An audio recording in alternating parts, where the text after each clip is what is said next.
talked about it, right? So in my new division I'm starting, I'm John Dixon because it's very blue collar, and John Scott's a little bit fancy. We talked about that a little bit, right? Ladies and gentlemen, Mark Brower and John Dixon going live here. John, we're going to talk about post-apocalyptic AI disruption. What does humanity look like? There's some wild predictions. You're very much a futurist. You're the futurist, and I love talking with you about AI. This, it's played out. What happens when AI comes and it takes over my job? We get it. That's all happening. It's happening slower than a lot of people thought. 2 years ago, for instance, we were sort of anxious about how fast this AI revolution was accelerating. Now we're sort of settled into yeah. I've heard that, but what's realistically unfolding in the next 5 years, 10 years? And specifically, what does that have to do with humanity? And where I want to go with this is I read an essay by Winston Churchill recently, written 100 years ago. And it's the title was like the mass effects on society, like the mass effects. And his thesis was that all the thrones of all the artistic disciplines are vacant except for science. Like in the 1700s, we had the master sculptor, we had the master painter, now we've all just got kind of these like class B people sitting on these. They don't really deserve to be on these thrones. The one that still is firmly sort of occupied is science. And as a society, we've moved toward mass production. And in so doing, he argues that we've lost the conditions that would produce the exceptional heroes that transformed history, because now some of our brightest people are cogs in a wheel. We don't have the enterprising entrepreneur at scale that was like sort of like the pioneer, the rogue, individualist who had maybe a shallower but much broader exposure to character development, because we've relegated ourselves into this, albeit necessary, machine that produces an exceptional military, that produces exceptional wealth, that produces all these things, but we've lost some character development.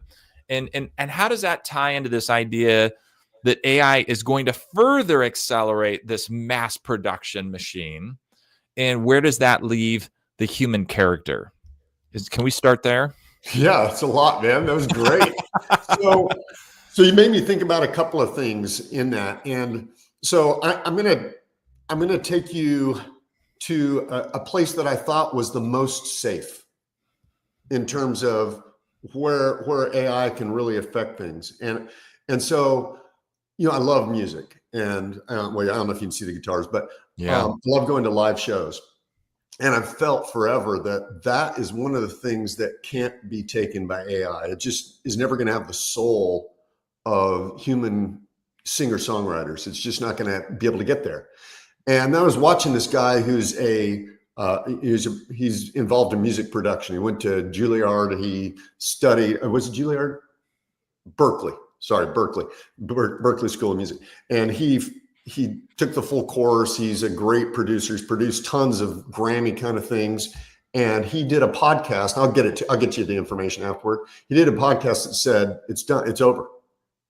And he took us through what AI does now. He said, when I first started playing with it, it was just kind of novel and fun and interesting, but I still have a job.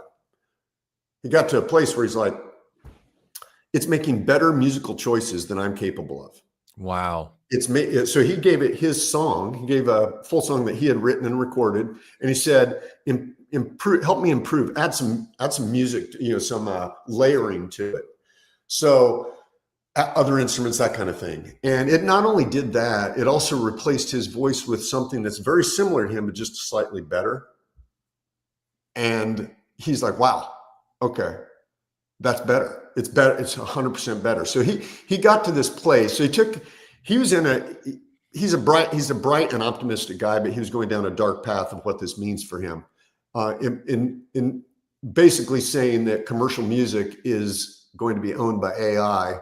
We will play and have fun in a personal level, but AI is going to own music. Can we pause on that? Like Yeah. you said owned by AI. Like, can I push back and say it's going to be owned by the humans that direct the AI, like in the best way, or no? Well, yes. So my head was, when I was watching the podcast, I was like, you're still, he was showing me things like, or showing us, the audience, things like he'd reach a series of bars and he'd say, there's a pause between the vocals. He wanted to add a trumpet. And he said, so I'm just going to tell it to add a trumpet here. Didn't give it much more. He's a pretty good producer, so he's able to add a little bit of more than a normal person would add to the prompt. But then it produced it all. This program only produces. It'll give you two options, not one, two. So he listens to it, and it's an amazing piece of, what would you say, trumpetry that happens over those bars. And he says, let's listen to the other. So we listen to the other option. It's equally different, but equally fantastic. And he said, I don't know if everybody understands, but if you're a producer, you have to think, hey, is this song in the range that is good for trumpet? You have to think about the key and everything else. Is trumpet really a good choice here? Interesting. Okay. And you don't have to think anymore that way because it figures it all out. So he put it in. And so I found myself thinking, yeah, it's still a lot of, he understands good music. So he's choosing places where he's adding a prompt and saying, add something here that'll give it some meaning. And so I very much feel like, yes, that's true. So to skip ahead, after listening to his stuff and hearing the music and being really impressed, like really impressed, he did several versions. And I'll get you it's really interesting to watch. You thought music was going to be the last safe place, safe from AI, because it's the expression of the human heart and soul that can't be replicated. And this guy came out and he's like, this is way beyond what I could do. And he's at an elite level. You know how you hear a good vocalist and the run, when they make a run, they'll put some punctuation on it that's just like, how did their brain and body and vocal instrument know how to do that little thing that they just did? It's like a direct line to their soul. It's like you can't like map that out. Like that was just what they felt in that moment. But AI is doing it. It is. So there is an algorithm. Well, it's not only that. So he went to a place that said he thinks we're going to reach a place where we actually say, my name's John, and it knows me already. I am on the way to the mall with my dog Ava, who's over there, and she's going to hang in the car because it's a nice sunny day, but it's cool outside. It's 65, and I'm going to run in and get my wife a gift for our anniversary. Write me an album. Give me 6 songs, different time signatures, and produce that for me. 30 seconds later, you're listening to it, and it's not adjacent to your experience in life. It's your experience in life. It's your experience. Now. Okay. I got to share some with you. John. Yeah. Yeah. I'm going to get a little personal here. 3 weeks ago, I'm going through a divorce. 3 weeks ago, I moved into an apartment. I probably shouldn't admit this. While I'm driving my Tesla to meet my son, who has a truck that's going to help us move some things, I have a 15-minute drive. Tesla's on full self-driving mode. Still shouldn't have done this. I know. Okay. Hate me in the comments. But I listened to Coldplay singing the Scientist. I love that song. I love the beat. I love the irregularities. I love how engaging it is to the mind and the heart. And I got on to Claude, which I've used a lot for personal therapy. Yeah. He knows a lot about me. Yeah. And I said, I want to create a song that's similar to Coldplay's Scientist that expresses what I'm going through right now. This was my move day into an apartment where I could live with my daughter. Yeah. 10 minutes later, I showed up with my son and I said, hey, I'm going to play you a song and I want you to guess or tell me who the band is. and I played him this song. It was the first draft of the song, all the lyrics, the whole prompt. It told me which AI app to use, which, by the way, was Suno, which is phenomenal. And the song was exceptional. And he and his friend were there. His friend grew up singing, performing, is like really into music, has personally written over 500 songs himself. And they said, wow, this sounds really familiar. I really like this song. And then I said, AI wrote this for me in the last 10 minutes, and they were absolutely floored. Since then, I have composed 12 songs. Mhm. One for my upcoming 17-year-old daughter's birthday, who's not really talking to me right now because of everything we're going through. And it is so, I don't even know the words to say. I don't know if visceral is the right way. I don't know if it's so exceptionally personalized and moving to my specific life experience right now Yeah. that it is some of the most compelling music I've ever heard in my life. And I did it by prompting Claude, Grok, GPT, put it into Suno. I cleaned things up. I adjusted meter and tone, and it was giving me too many words. But I refined it to the point where it is telling my story in such a compelling way. It's crazy. It is so moving. Anyway, just wanted to give you evidence. Here's what he's using. Yeah, he's using the advanced. He's paying, I think, more. The high end level, but pretty sure that's what he's using. And I could be wrong, but yeah, I'm pretty sure that's what he's using in this video. And so you're listening to that and you're feeling, and I think there's something about that where we all become kind of composers of music we really like. But I still think there's something that happens when we join, when there's a Coachella or whatever you're into, but a music festival, and you're going to a band where you're not alone in knowing the lyrics. You are singing as part of a choir with a group of other people that are feeling that vibe and that music and what it means individually to each of us as we interpret those lyrics. And so there's something in that, to me, that breathes hope into this whole thing, that we'll be able to continue being humans, and there will be a place for that. So let me ask you this. Yeah. I am so, let's stay on this music thing for a second. Yeah. Again, I want to get back to like the post AI disruption character threat, right? Yeah. But once each individual person is able to produce music that's as good or better than the top ranking hits from 10 years ago, and it's specific to their life, what came to my mind is how quickly there's a part of our brain that filters signal from noise, like it, and if we didn't have it, we'd be going crazy, right? Because there's so much stimulation coming at us all the time. Right. Is it I think it's the amygdala. I don't know what it is. Maybe it's the amygdala. Yeah. And so, for instance, I've seen people's amygdala getting hyperactivated with regard to AI writing. Like we all know the M dash. We all know, because we want to be able to sort through what's the truth. Yeah. And we kind of like suppress like everything that's not the exceptional, that's not relevant. And I was wondering, like, now that music is entering this completely new stratosphere, a new sphere,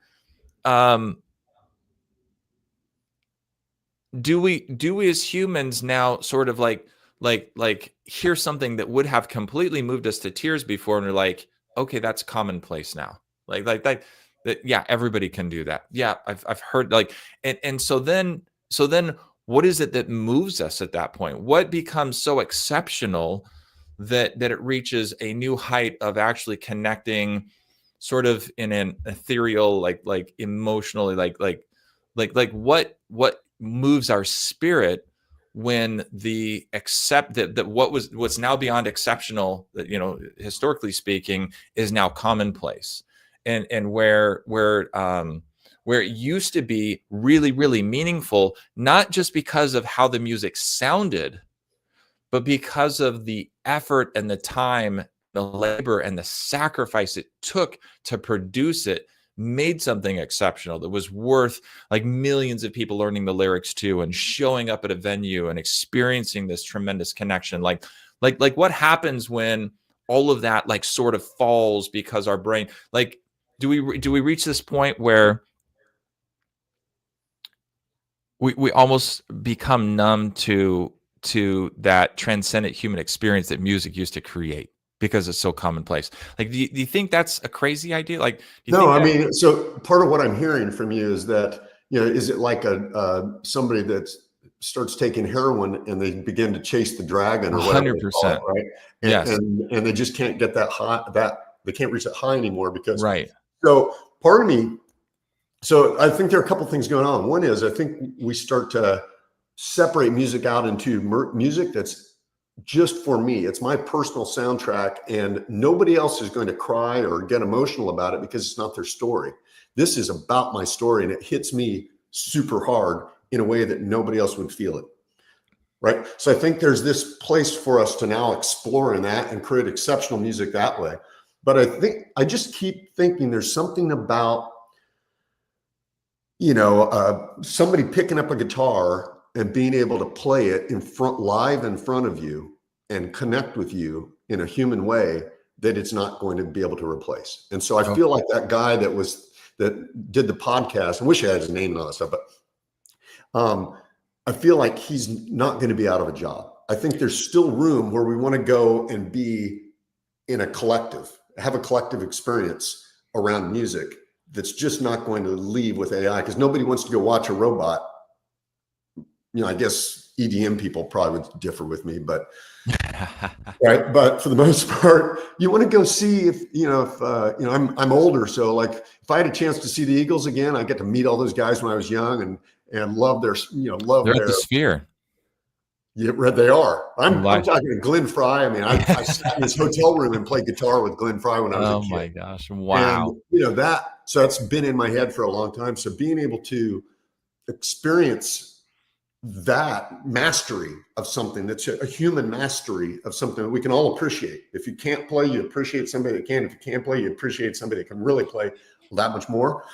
I don't think that's going to go away. In fact, I think we're going to find time and space for that kind of activity. And I think people are still going to want to go and be with each other. Now, maybe I'm wrong, because No, I think you're right. Social drives us separate. Everything in technology is taking us into a isolated solo experience. And that's no different.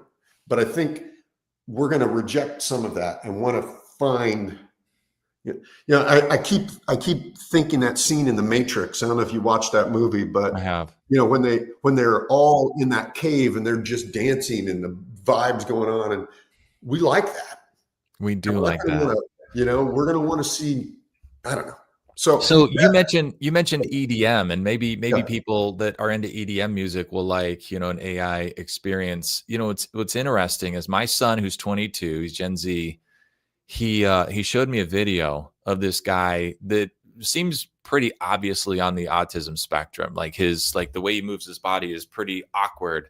Yeah. And he's got one of those soundboards, the pads, the touch pads. Yeah. And he is creating EDM music live at such a high level that it is a thrill to watch him. Now, I'll bet you AI, if you really spend some time behind closed doors or whatever, you could create something more exceptional than what this guy can do. But the fact that he creates it live is so engaging, and it's so thrilling to watch. Yeah, right. So I think you're right. I think we have a future in music despite AI disruption that leans heavy into live performance and live connection, and maybe even live riffing and that sort of thing with humans that will never be replaced.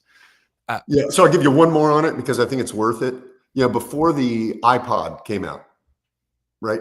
We would go to a music store and you'd purchase music, and the end caps were important. And when you purchased music, because you didn't have unlimited funds typically, you were thoughtful in your choice, and then you became very intimate with that artist. The whole album. Yes. So then we roll forward, and we've got Spotify, and it's so cheap to hear great music that nobody takes the time to develop intimacy with the artist. If they have an album that has 3 great songs and a bunch of mid songs, nobody learns those and finds the hidden gems in those mid songs because we just push them to the side. There's so much happening. And so what I'm trying to say is that we lost something that was really special when we made that technological shift. And Can I let me draw a parallel with that and see if you agree with this. Algorithms now, even social media algorithms now, are favoring content virality, the ability for one piece of content to reach a really broad, diverse audience and go viral on its own, independent of the following that individual has. Yeah. Like in the past, it used to be highly correlated with like, you got to get 10,000, 100,000 followers, whatever. But now, if you got a really exceptional piece, that one piece can absolutely blow up. And the other thing is true, like I was thinking also of Spotify.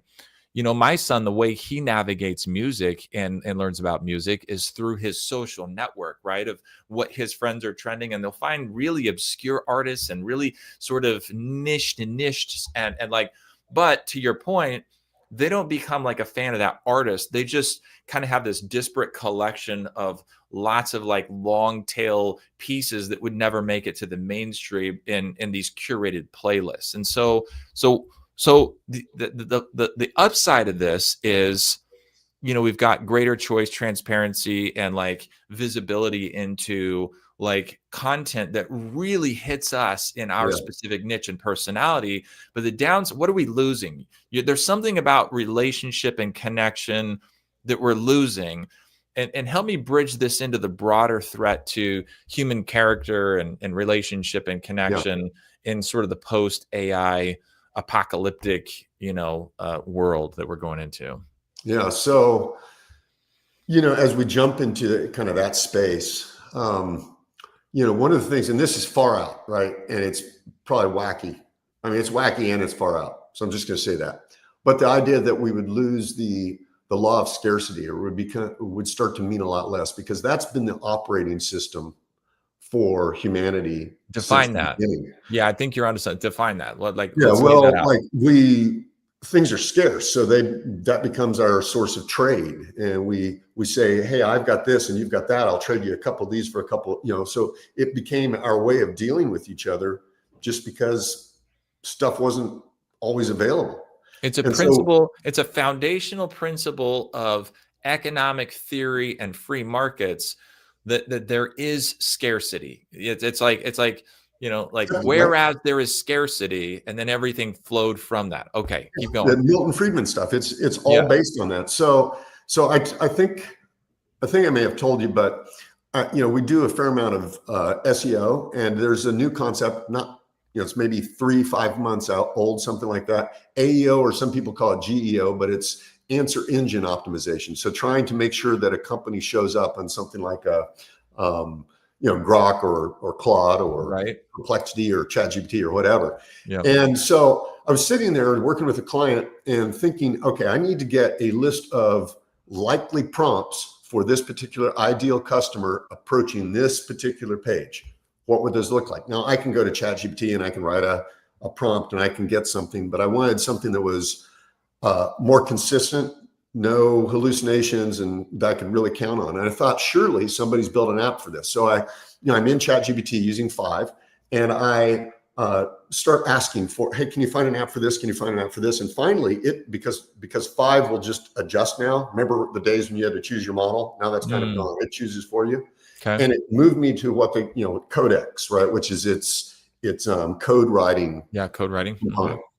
And it listened to me try to find an app that exists long enough that said, how about, here's a prototype of what we think you're wanting. And I look at it, I'm like, yeah, I want that. And so it said, great, here's the code. But it leaves me there. I'm like, okay, what do I do with that? So I said, is there another way to do this? And so we'll try this thing called bolt.new. And so I went over to bolt.new, told it, or gave it the code, and then told it kind of the same prompt. And it said, you mean like this? Only this time it wasn't a prototype. I could actually use it. And I gave it a few, we probably did 62 iterations. I got into it and paid the money. I started giving it thoughts, and we're 62 iterations in, and I've got functioning, working application for what I was after. I'm like, Right. so the reason I tell you that story is just go a year ago or longer. And to do that, it would be impossible. You'd have to hire some developers. You'd have to give them a bunch of use cases. They'd have to absorb it and try to understand it. You'd get iteration 1 and it would take you 2 months to get there. Then another, each iteration would be a month or so to get to the place. Right. Right. Scrum and Agile and all that kind of stuff. Now, just like the music we were talking about, it's becoming cheap. So individually, as an individual marketer, I can have an idea for something that I need that I think would really help my client base. And I can go out in 45 minutes to 2 hours. That whole thing, the 62 iterations happened in 2 hours. I can be done, and I've got an application that now does exactly what I need it to do. That's the kind of thing where I'm saying scarcity is falling apart in that it's just okay. So you're making an argument that the age we're entering with AI is it's like somehow affecting one of the bedrock assumptions of free market society and economics, which was scarcity. And we may be entering an age. What's your thesis? We're entering an age where scarcity is irrelevant or scarcity does not exist anymore. And I'll give you some support for this. Elon Musk argues, and this blows my mind. I can't imagine he's right about this. He says if the current economy is equal to a factor of 1, the AI economy is a size of 1,000 current economies. That's the level of production we're headed to. That just absolutely blows my mind. It's the opposite of scarcity. It's so much abundance that it's ridiculous abundance, right? Yeah. And then what happens in that environment? Is that where we're headed? Could be, right? So one thought I was having, as people potentially experience layoffs, right? They get riffed and they love their company they were working for, but the company just doesn't need their labor anymore because the AI's got it. Right. But they're looking at, let's say they're working for Black Diamond, the guys that make the carabiners and all that kind of stuff. Cool. Yeah. And let's say that I've got a friend who I think of in this scenario. His name's Gordon, but he did El Capitan, up in Yosemite. Yeah. And, so it's a multi-pitch kind of event. Right. And he's done that multiple times.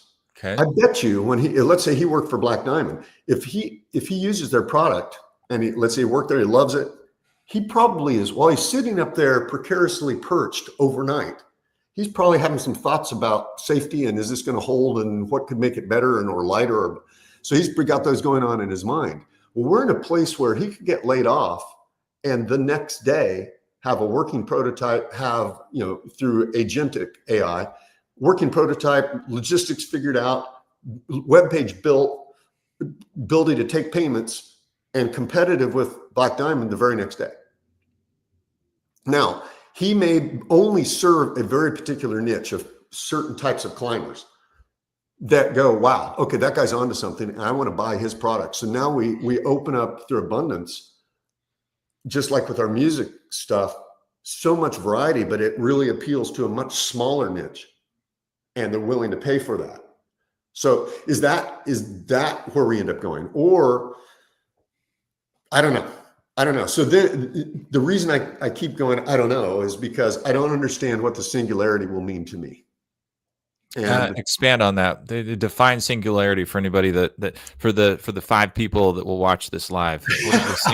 So and I think it means, it's kind of that, understanding things like event horizon. It's like, it's a big concept. And so it basically means when we hit a place where we no longer as humans will understand what AI is doing. So my example is my dog sitting over there is on my couch that I've had for about 20 years. I love that couch. And she's very comfortable. It's a nice temperature in the house, even in the summer. She doesn't understand any of this. She knows, and she's built to live outside year round. She could, but she'd rather be in here. And she knows it's got benefit. She couldn't tell you anything about how HVAC works or what it is, right? She doesn't know the concepts. I see what you're saying. Yeah. So we're going to hit a place with singularity where we don't understand why our lives are getting better but we know they are. It just works. It just works. And so another way to think about it is the iPhone example, where, you know, right now it's on an annual rollout. The new iPhone comes out, and you can understand why it's better than last year's. It's thinner, it's lighter, it's stronger, it's more brilliant, its Cameras battery better, lasts whatever. longer, Yeah. whatever. But imagine if that cycle starts to compress to vertical. So instead of waiting a year, it goes Quarter, a month, you a know, week. just straight up, and all of a sudden, minute by minute, if you bought an iPhone a minute ago that just came into production, the one that comes out next minute is Better. significantly better, but you can't. Just in time improvements that infinitely scale. Yeah, that you can't, and that we don't really understand. It just is doing so much stuff that we don't get what's behind it or how that even could have happened. But it's wow. Does anyone understand it at that point? Can anyone conceive like the what I'm hearing you say, the acceleration of the technological advancements of this like the fully realized AI environment is so rapid and so compounding that we won't even be just like a dog living indoors that doesn't understand how good their life is. You know, we'll be like that, not even understanding why things are getting so much better, so much faster, but we'll be reaping the benefits of that. Yeah, like you know, you order a cube of some sort of weird food that shows up in your mailbox, you eat it, and the next day you look at yourself and you're like, hey, my wrinkles are gone. And my hair is turning dark brown again, or dark, you know, mine was almost black. And I don't know how this reverse aging works, but it just does. How is this happening? I don't know. And nobody gets it. And it costs $5. And you're like, what? So you know what? And you're getting $10,000 a month deposited into your bank account by the government each month, just to not riot because you don't have a job. Yeah, and you may not even need it. So imagine a place where, and this, like I said, it's wackadoodle stuff, right? But imagine a place where we've got, where we've got enough robots, and there's a good challenge against, can we even sustain building enough robots? But maybe if robots figure out how to build robots and do all the mining and for all the parts and all the battery stuff and everything, but assuming we get by that hurdle, you know, do we have big farms that are being farmed by kind of robot technology managed by AI that's just producing food, like it's producing food nonstop in a way that we couldn't even understand without any additives or pesticides or anything, because it's just so good and efficient at it that we walk to the grocery store and basically, you want an ear of corn, just grab one. You know, I mean, take 10. It doesn't matter, just whatever. Well, and you walk out and you don't use any of that $10,000. So there's I used to listen to This American Life podcast, and Joe Lonsdale, and he was talking about how, you know, it's on the horizon. It's not too far away where the cost of power could be a fraction of what it is, like almost free. You know, relatively speaking, like the cost of power drops by 95%. Right. So cost of power drops, and then all of a sudden everything becomes cheaper, you know, transportation, et cetera. And then we have these huge, you know, armies of robots that are able to do all this stuff like farming. And then you can walk, you're saying that we might have a future where we could walk into a marketplace and just grab the food we need, because the cost to produce it is so low, so cheap. Yeah. And it's the best food. It's super healthy. So what does our life become? Let's say that's the premise of my thinking, is what happens when the law of scarcity disappears and it's just a full on crazy abundance. Well, what do we become? So here's one of my thoughts about this. Yeah. It reveals your character very, very quickly. Not the choices you make when they're no longer constrained by survival and what you know, and the fear of not surviving at the level that you feel like you should be surviving at. Suddenly, and you have total freedom of choice, which you already have now, but there's this misperception, like, I don't have choice, I have to work. You know, then all of a sudden what you choose to do with your time isn't constrained by your survival. And then what? And then it reveals your character. You'll be known by your fruits. And then what you choose to do with your time, which is really scary, by the way, because there's plenty of Gen Zers, in my opinion, who spend way too much time, doom scrolling. I mean, there's a lot of people that spend like do people plunge themselves into a drug-induced echo chamber, like extreme depression, anxiety inducing state of hyperabundance and disconnection, which we've already seen that trend start?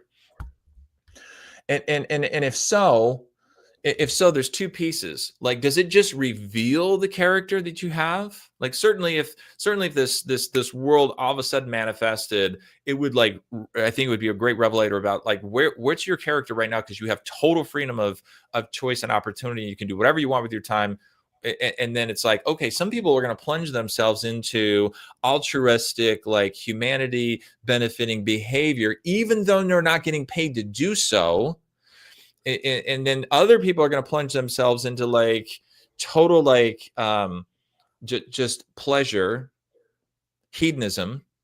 And some people are going to plunge themselves into, like, this numbing behavior. Like, does it just suddenly reveal everybody's character, and we segment ourselves and our behavior accordingly?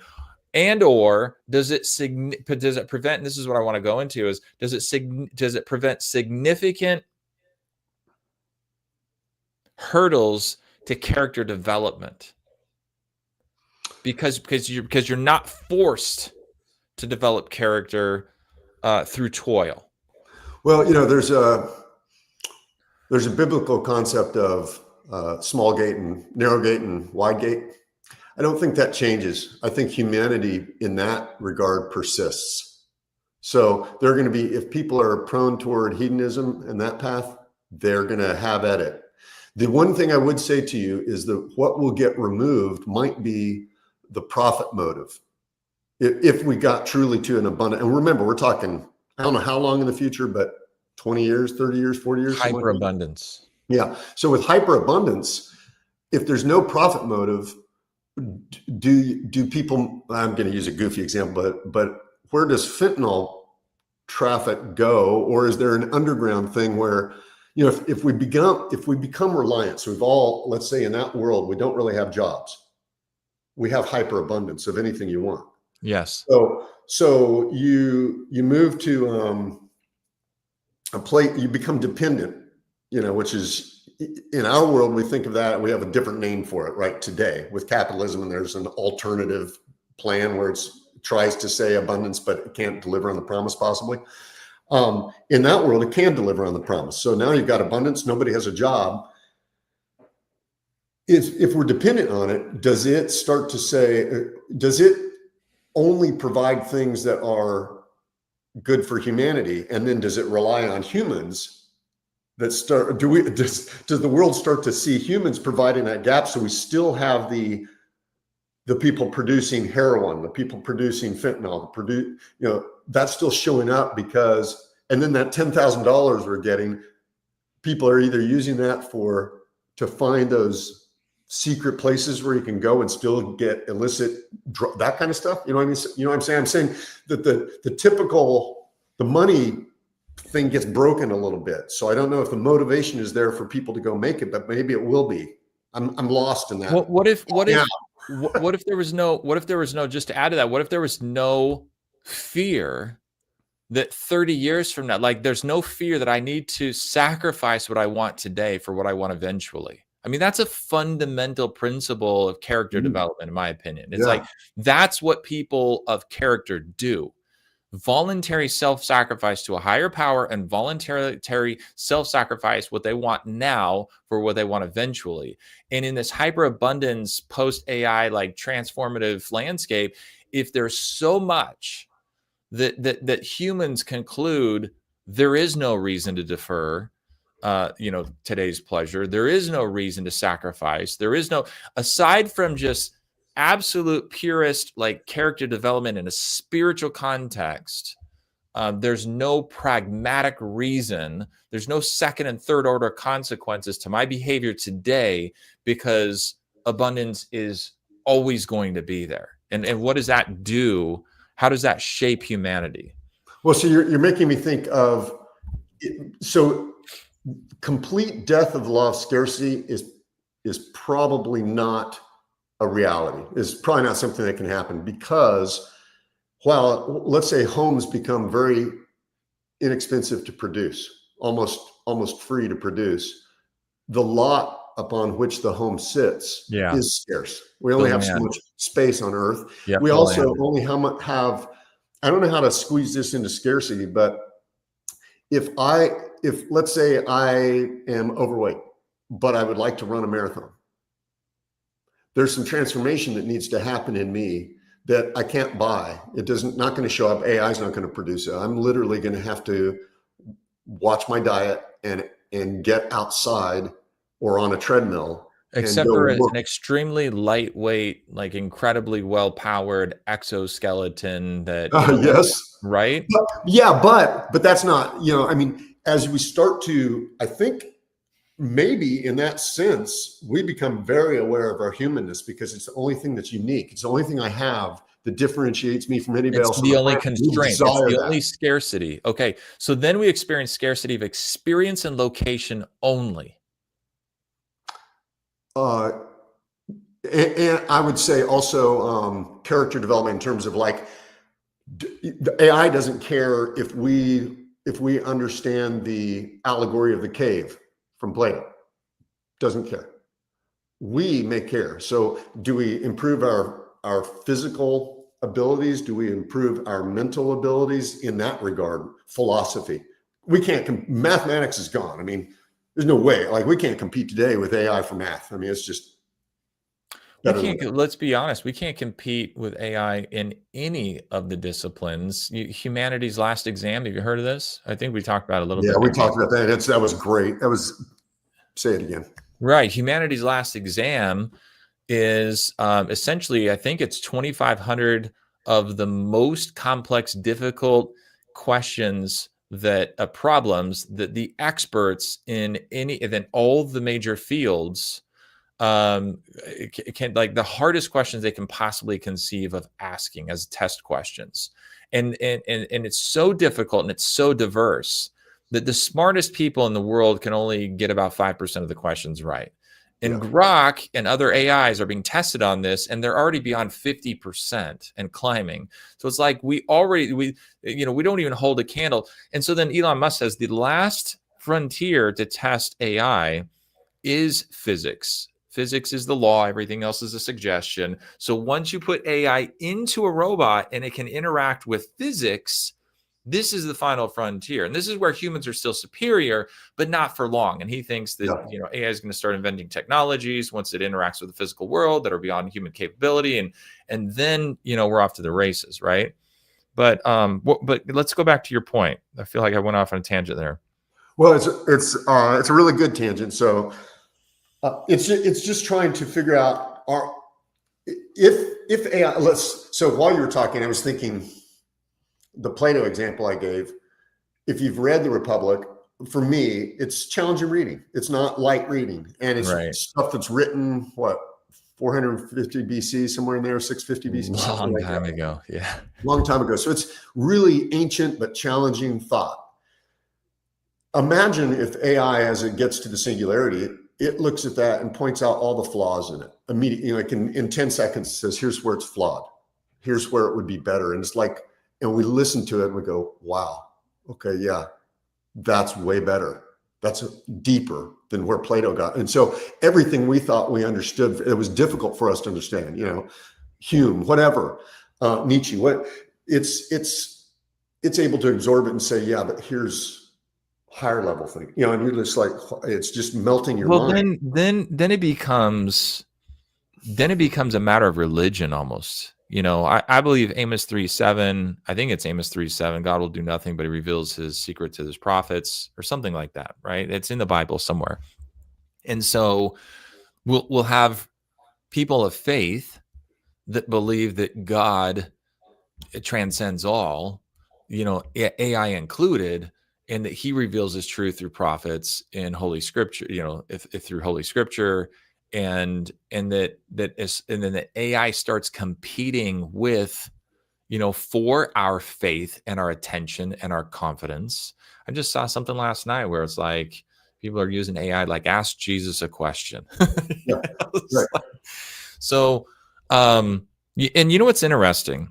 I mentioned at the onset of this recording that I had recently read Winston Churchill's essay on the mass effects on society of technology, and how this impacts character development, and how it is a threat, in his view, to human exceptionalism, to the great heroes that do the very exceptional thing that has these transcendent effects on human history, Plato included, for instance, right? And oh man, it's going to come back to me. This makes me feel super awesome. I was going somewhere. I was like clicking. I'm like, dang, can I stay up? Can I pace with this dude? And, yeah. So that's fun. It's going to come back. Take me back to the thread right before that. What were we talking about? You were talking about Plato. You were talking about other things, and like AI is going to compete with. Winston Churchill. See, it came back. It came back. I took Winston Churchill's essay, which I thought was a masterpiece essay. Like I was really like, man, I got to read this like 5 times. I'm really gonna like dissect this and everything. And I threw it into ChatGPT, and I said, help me make this better. And it ranked it on like 5 different categories, and it gave it like 6 and 7 out of 10s. Wow. And so that gave me confidence that like maybe it just made me feel this false sense of security. Like, okay, well, humans are still better, because this essay was exceptional. And whatever algorithm this AI is trying to like fit this essay, says it's too long, it asks the same question too many times. But the question that asked over and over in a slightly different way had this like really strong, impressionable impact on me. And so I'm like, well, this is garbage, like it's not making this better yet. So I don't know if that comes, or if there's some artistry that remains in the human expression, like live music. And by the way, I'm sorry, I'm jumping too quick, but you were making that point about live music, I think live debate and live oration is something of a lost art, but I would love to see a resurgence of this. In fact, I think it should, and maybe I already shared this with you, I think it should be required curriculum now in schools, now that kids are turning over and they can trick the AI like, well, you're cheating. No, they can trick those. They can keep using AI to the point, and they run it through the tests, and they find that it's like not predicting that it was created by AI. They're smarter than that. They're super adaptable. They're way beyond the administration and the teachers in terms of cheating with AI. So we should require live debate as mandated parts of the curriculum, where people not only have to show up flesh to flesh and face their peers eyeball to eyeball, but also be able to articulate their ideas and fail over and over and over until they get better at that. And we need that. So see what you just said there, that better and better, over and over, better and better. You read the Bible, it repeats a lot of the same concepts multiple times. You read Churchill's essay, it's going to repeat concepts, right? And so when AI looked at it, because it's got a perfect memory, it downgraded the worth of that. Whereas for the human, that's an important part of the equation for us to be able to absorb and learn. We need to hear it. That's why advertising, it's frequency, until you get it into your head. So AI doesn't need that. That's an excellent point. Is a future iteration of AI going to weight the importance of human character development in how it interacts with humans? Because right now, it's just giving better information in a more condensed form and executing to certain objectives. Like, are we going to see a future where AI values character development and human transformation in its outputs? That's an interesting question. Well, it gets into, right now AI goes where we want it to go. but we might enter we will enter a space where AI goes where AI wants to go. So what's that mean? When you look at us as, in its eyes, flawed beings, like, why do you need to repeat that 5 times? Exactly. It's One's already inefficient. enough. Exactly. One is enough. Let's say it decides, yeah, I want to go to Mars.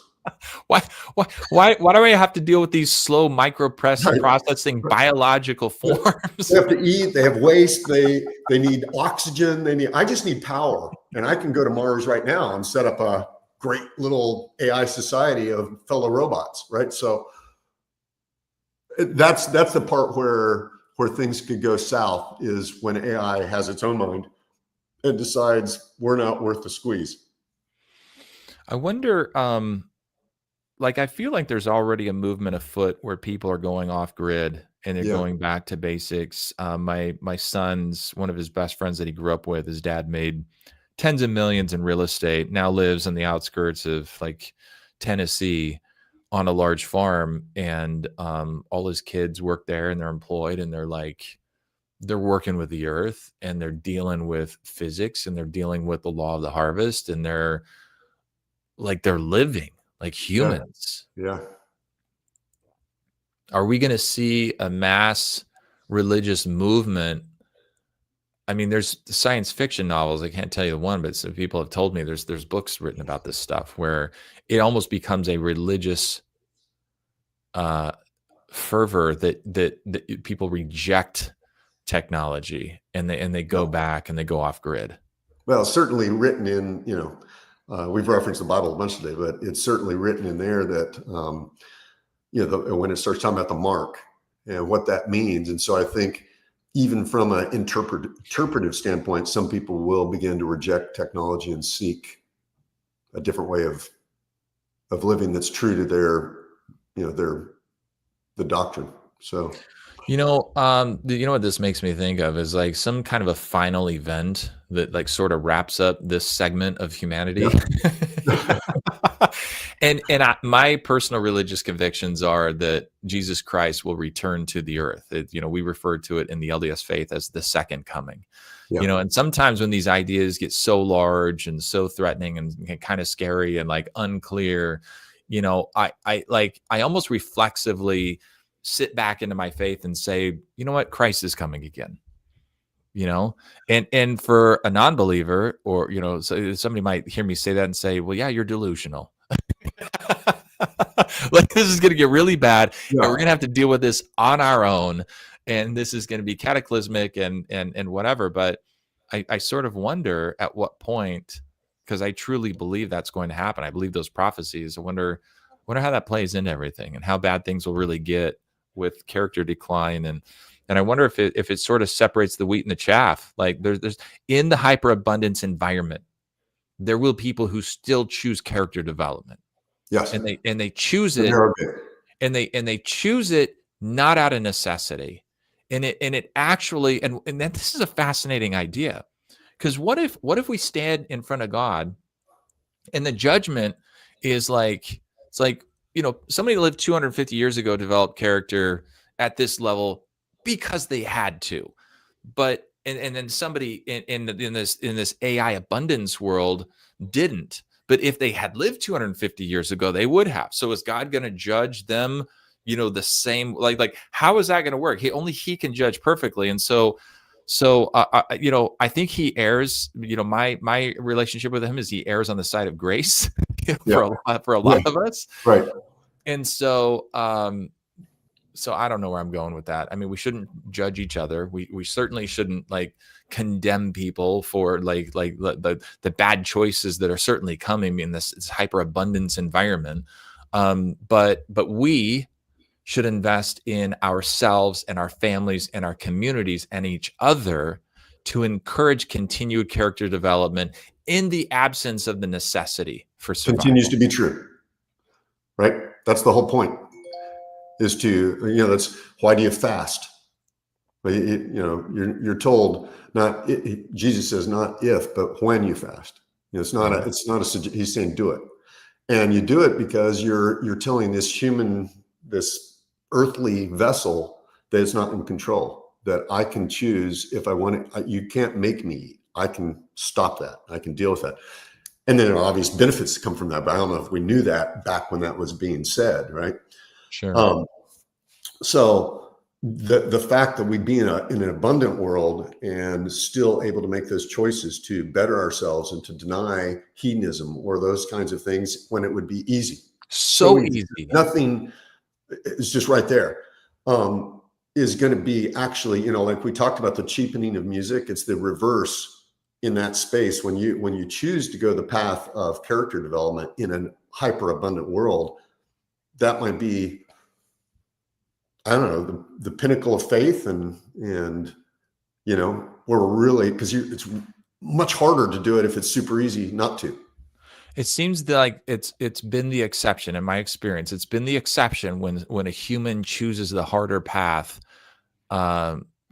just for the sake of becoming a better version of themselves. Yeah. Unfortunately, it seems, and maybe I'm just a little bit too pessimistic about the human choice. I hope there's a resurgence of this desire to become all that we can be, that will propel us toward the discomfort of voluntary self-sacrifice to something greater than ourselves, that in the process changes us into who we're supposed to become.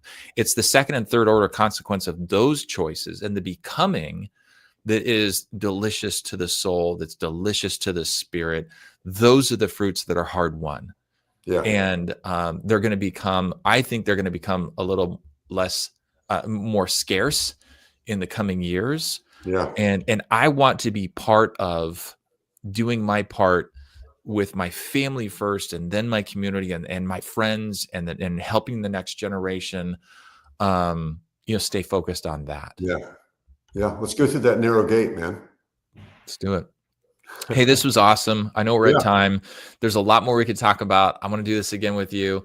I hope there was at least, 2 or 3 people that also found this conversation, fascinating, and just really appreciate you, John. Thanks for all that you're doing. Yeah. It's great, Mark. Yeah. All right, brother. All right. Talk to Have you a good soon. one. We'll see you. Take care.